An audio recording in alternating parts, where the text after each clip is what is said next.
Yankee, go home. Elections for Venezuela's National Assembly are going to be held on December 6th. They will appoint parliamentary members for the term starting from 2021 to 2026.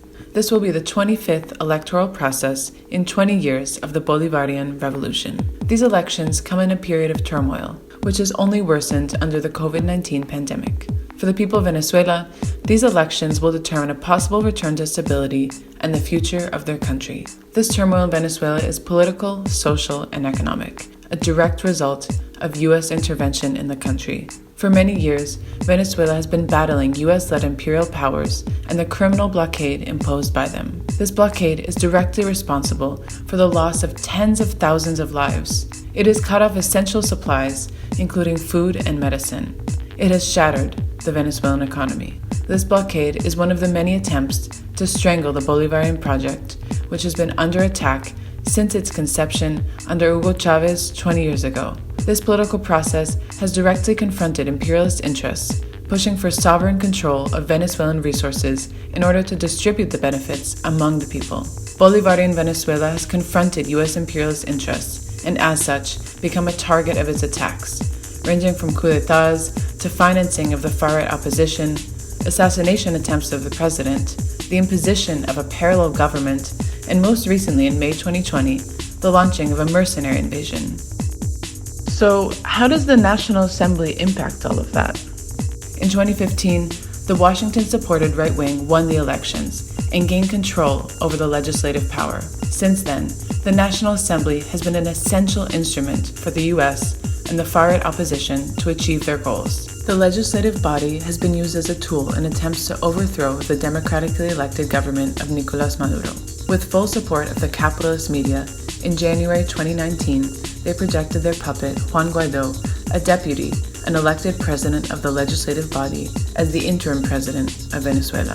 Guaidó's interim presidency lacks any constitutional or legal basis. He has never been elected president of Venezuela, nor has he stood as a presidential candidate for any election.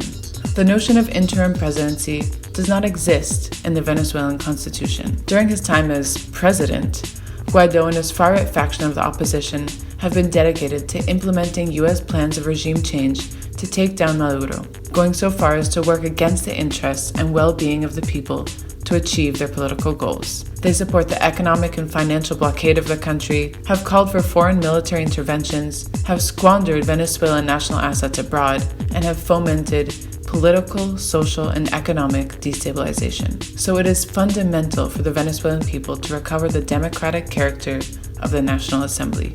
This very important institution cannot continue to be a Trojan horse of the United States inside Venezuela.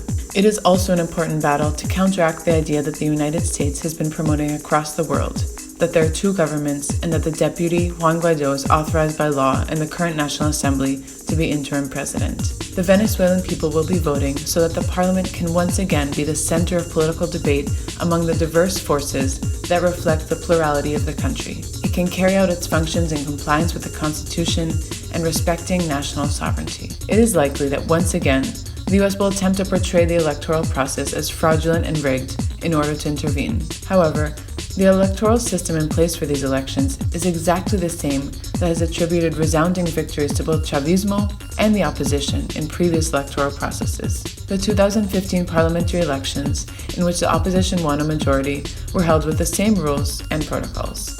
In these elections, 20 million Venezuelans will go to the polls to elect the representatives of the National Assembly for the period 2021 to 2026. More than 14,000 candidates from a total of 107 political parties will compete for 277 parliamentary seats. Of the 107 parties participating, 98 are opposition. In these elections, the destiny of the Bolivarian Revolution, the Venezuelan people, and the progressive regional project is at stake. The electoral process will recognize the will of the people. It remains to be seen if the imperial powers will do the same.